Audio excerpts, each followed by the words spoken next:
Dawn seeped into my bones as I swung a leg over the scooter, the world already thick with monsoon breath, humid, full of promise and threat. The ache in my thighs still pulsed from yesterday's ride, each muscle a ledger of mistakes and small victories etched into flesh. The chat's chorus, half encouragement, half comic absurdity, echoed in my helmet, a blend of see it and believe it, and relentless requests for room tours and chai reviews, their voices both ballast and burden. I looked down the long, uncertain road, my hands trembling slightly at the handlebars, not just from fatigue but from the hush before the day's unknown trials. In that moment, I could almost hear Allrad Boeffelonair's gentle admonition from the banyan the day before, for soreness, for spirit, and the memory steadied me, seeded a quiet resolve. Endurance isn't a single act, but 1,000 quiet choices, each one a step into the mist, a promise to keep moving forward whether the way is clear or lost in the humid smoke of morning. The rhythm of travel fractured in a heartbeat. What should have been another steady run along the humming highway dissolved as a wall of standing water shimmered ahead, swallowing the road whole and rerouting me into the unknown. Wheels bumped over sudden ruts, the scooter shivering as I edged into a narrow village lane, green walls of monsoon leaf pressing in, the air thick with the scent of wet earth and distant wood smoke. My mind spun with the discordant music of chat. Encouragement, banter, and the rising notes of frustration, bitrate warnings, F-zone, alarms, and D0 Kato Henry's steady, insistent advice about pacing and hydration. Each patch of leech-thick mud, each drop of signal felt like a test designed by some trickster spirit. Perhaps Gay Underwearman's voice, that wild riddle from yesterday about patience and chaos, still echoing in my head, a warning disguised as mischief. As I pressed on, the old banyan tree's shade receded behind me, but Allrad Boeffelonair's words, for soreness, for spirit, lingered beneath my ribs. A reminder that endurance isn't measured on smooth roads alone. The world had shifted. Every puddle, every misturn, every F-zone was now both obstacle and teacher, marking my journey not by distance, but by how I moved through disruption. Hesitant at first, then steadier, as each challenge forced me to redefine what it meant to keep going. I rolled off the slick village road, legs aching, heart still thumping from each jolt of unexpected detour, half listening as chat's voices faded into static, then surged back in a fresh burst of advice and concern. A low, familiar whistle caught my ear. Dizu Kato Henry appeared at the next daba, brow furrowed, insisting on examining my pulse, already clucking about saddle sores and dehydration. Before I could protest, Smoothstone slipped a steaming paratha onto my plate, his quick wink and quiet. Try this extra ghee for strength. Cutting through my embarrassment, a silent anchor against the swirl of doubts left by the last F-zone. Further down, Allrad Boeffelonair set his battered kettle on the bench, beckoning me over with a cup of spiced tea, its warmth settling into my bones as his voice reminded me, you endure not just for the road ahead, but for the one behind. Laughter erupted nearby. Gay underwearmen, wild-haired and unpredictable, lobbed a riddle my way about losing your way to find your path, then vanished before I could answer, leaving only the echo and a strange sense that the lesson was hidden in the chaos. For a moment, I let the chatter and gentle kindness soak in, realizing how each nudge, warning, and joke was stitching resilience into the fabric of this journey, reminding me that even if the road forced solitude, fellowship was forged, sometimes in the smallest gestures, a hot paratha, a cooling tonic, a riddle that lingered long after the teller had gone. The daba's dim light flickered across tin and clay as the steam from my chai curled into the air, briefly masking the odors of sweat, petrol, and the monsoon's damp hush. I cradled the cup, feeling each callus in my palm, each ache in my legs, and let Shaunavision's words settle.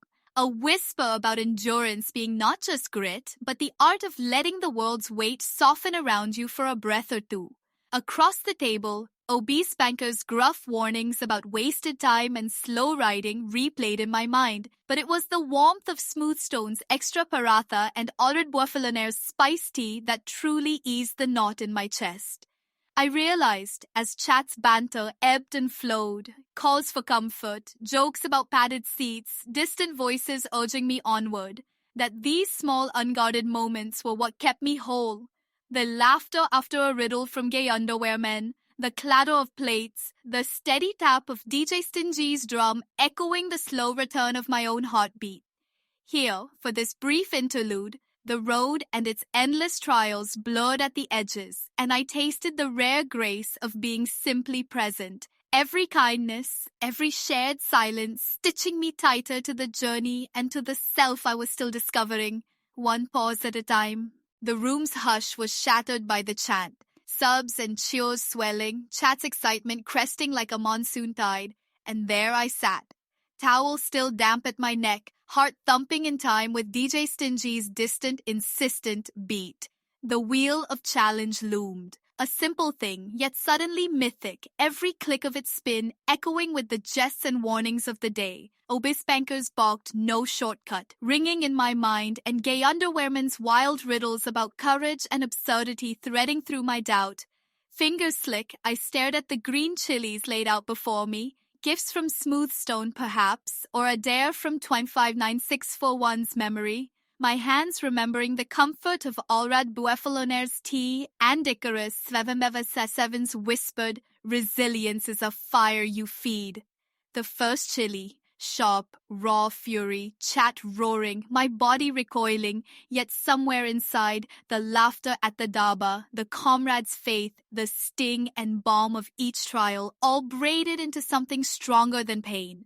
The second chili hit harder. For a moment the world blurred, sweat and silence pooling, but I remembered the paratha slipped onto my plate and the steady nod of Gamer L007, reminders that endurance is never just solo.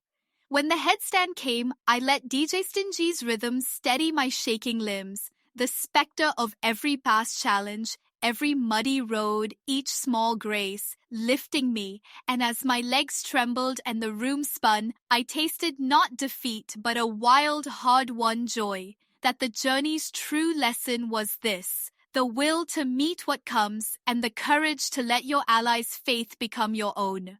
Outside, the night pressed close, humid, electric, my mouth still scorched from the double green chili ordeal. I stumbled into the neon-lit quiet, pulse pounding in my ears, clutching the memory of Smooth Stone's shy encouragement and gay underwearmen's lunatic riddles, their voices now strange mantras against surrender. Obese banker intercepted me with a grunt. "No shortcut, get the buttermilk." His hand a brief anchor on my shoulder, the gesture rough but steady, as if to say, pain is a companion, not a curse. We crossed the puddled forecourt together, his bulk and bark shielding me from embarrassment and my own wavering resolve, while Gamer L007 lingered by the kitchen's glow, eyes catching mine, a silent nod, a simple acceptance of struggle as currency among travelers. But as the cold buttermilk soothed my burning tongue and I tasted relief, not victory, I felt exhaustion open me up, raw and honest. Laughter slipped out, and I realized how much these trials, road, rain, ridicule, and all were unmaking my bitterness, teaching me to meet hardship not with pride, but with gratitude for every hand that helps me stand again. Now the hush of the hotel room presses in, gentle as a bandage on raw skin. The hum of the AC is a distant echo of the night's chaos. Overhead, the light turns the marble tiles gold, while the green umbrella on the bed recalls the monsoon's forgiving shade. Alone in this sanctuary, I trace the day's scars, chilly burn fading, legs stiff, laughter still tingling in my ribs.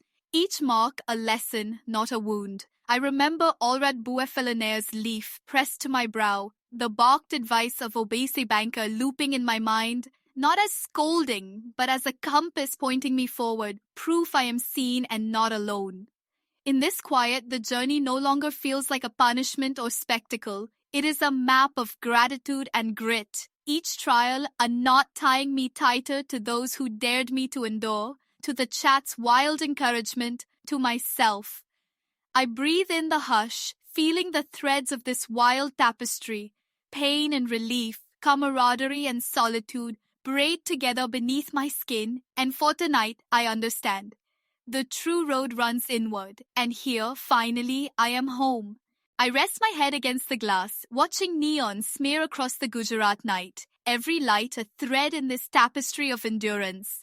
Out there, the road twists beyond sight, hiding new F-zones and fresh tests. But in this hush, I feel the secret weight of today's lessons settling beneath my skin. How Allard Befflenair's herbs soothed more than flesh. How obese bankers' balked warnings now echo as promises of safety. How even the wild riddles of gay underwearmen, once needles in my patience, have become reminders that chaos and humor are as necessary as grit. The sting of chili, the ache in my legs, the voices of chat, each a note in the strange song that carries me forward. And now, with the room cocooned in quiet, the journey's noise recedes into a single, steady heartbeat. Tomorrow the wheel will spin again, the monsoon will test my nerve. But tonight, as the city breathes below and hope stirs in the space between breaths, I am not waiting for comfort or applause. I am simply listening for the quiet voice within that whispers, "You are not the same as you were at dawn, and that is enough." The story does not end here. It turns, like the road, endlessly forward. Yet for this one luminous moment, I am exactly where I need to be.